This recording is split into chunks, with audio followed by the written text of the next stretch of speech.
आपण पाहत आहात सत्याची बाजू मांडणारं हक्काचं न्यूज चॅनल M24 तास। इस्लामपूरमध्ये अण्णाभाऊ साठे पुतळा स्थापनेसाठी आंदोलन तीव्र, 3 जण जखमी। दलित महासंघ व बहुजन समाजामधून टक्कर मोर्चा, प्रशासनाशी संघर्ष वाढला।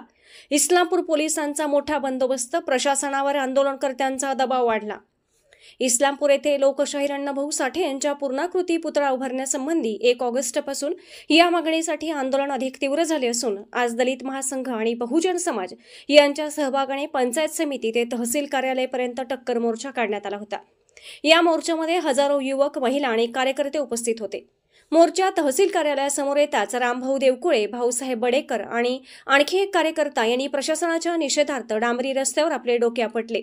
यामुळे त्यांना गंभीर जखमा झाल्या आणि त्यांना तत्काळ उपजिल्हा रुग्णालयात उपचारासाठी दाखल करण्यात आले। या घटनांनी आंदोलन अधिक तीव्र झाले असून संघटना पुतळा लवकरात लवकर बसवण्याची मागणी प्रशासनाकडे करत आहे। त्यांनी असाही इशारा दिला आहे की निर्णय न घेतल्यास आंदोलन आणखी तीव्र होईल आणि आत्महत्यासारख्या धोकादायक पावले ते उचलू शकतात। गेल्या काही वर्षांपासून सत्यशोधक लोकशाहीर अण्णाभाऊ साठे यांच्या जयंती महोत्सव समिती, दलित महासंघ, DPI आणि इतर मागासवर्गीय संघटना या मागणीसाठी सातत्याने प्रयत्न करत आहेत। मात्र प्रशासनाकडून कोणतीही ठोस कार्यवाही झालेली नाही।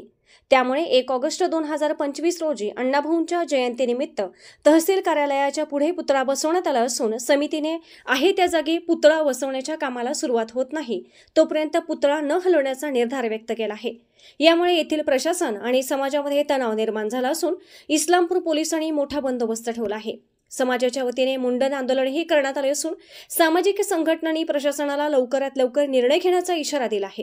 राज्य आणि स्थानिक प्रशासन यासाठी तातडीने योग्य जागेची निवड करून प्रश्न सुटवण्याचा प्रयत्न करत आहेत। इस्लामपूरमध्ये अण्णाभाऊ साठे पुतळा स्थापनेसाठी आंदोलन तीव्र, 3 जण जखमी। दलित महासंघ व बहुजन समाजामधून टक्कर मोर्चा, प्रशासनाशी संघर्ष वाढला। इस्लामपूर पोलिसांचा मोठा बंदोबस्त, प्रशासनावर आंदोलनकर्त्यांचा दबाव वाढला। इस्लामपूर येथे लोकशाहीर अण्णाभाऊ साठे यांच्या पूर्णाकृती पुतळा उभारण्यासंबंधी 1 ऑगस्टपासून या मागणीसाठी आंदोलन अधिक तीव्र झाले असून आज दलित महासंघ आणि बहुजन समाज यांच्या सहभागाने पंचायत समिती ते तहसील कार्यालयापर्यंत टक्कर मोर्चा काढण्यात आला होता। या मोर्चामध्ये हजारो युवक, महिला आणि कार्यकर्ते उपस्थित होते। मोर्चा तहसील कार्यालयासमोर येताच रामभाऊ देवकुळे, भाऊसाहेब बडेकर आणि आणखी एक कार्यकर्ता यांनी प्रशासनाच्या निषेधार्थ डांबरी रस्त्यावर आपले डोके आपटले। यामुळे त्यांना गंभीर जखमा झाल्या आणि त्यांना तत्काळ उपजिल्हा रुग्णालयात उपचारासाठी दाखल करण्यात आले। या घटनांनी आंदोलन अधिक तीव्र झाले असून संघटना पुतळा लवकरात लवकर बसवण्याची मागणी प्रशासनाकडे करत आहे।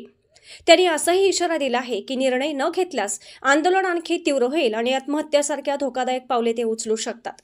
गेल्या काही वर्षांपासून सत्यशोधक लोकशाहीर अण्णाभाऊ साठे यांच्या जयंती महोत्सव समिती, दलित महासंघ, DPI आणि इतर मागासवर्गीय संघटना या मागणीसाठी सातत्याने प्रयत्न करत आहेत। मात्र प्रशासनाकडून कोणतीही ठोस कार्यवाही झालेली नाही। त्यामुळे 1 ऑगस्ट 2025 रोजी अण्णाभाऊंच्या जयंतीनिमित्त तहसील कार्यालयाच्या पुढे पुतळा बसवण्यात आला असून समितीने आहे त्या जागी पुतळा बसवण्याच्या कामाला सुरुवात होत नाही तोपर्यंत पुतळा न हलवण्याचा निर्धार व्यक्त केला आहे। यामुळे येथील प्रशासन आणि समाजामध्ये तणाव निर्माण झाला असून इस्लामपूर पोलिसांनी मोठा बंदोबस्त ठेवला आहे। समाजाच्या वतीने मुंडन आंदोलनही करण्यात आले असून सामाजिक संघटनांनी प्रशासनाला लवकरात लवकर निर्णय घेण्याचा इशारा दिला आहे। राज्य आणि स्थानिक प्रशासन यासाठी तातडीने योग्य जागेची निवड करून प्रश्न सुटवण्याचा प्रयत्न करत आहेत।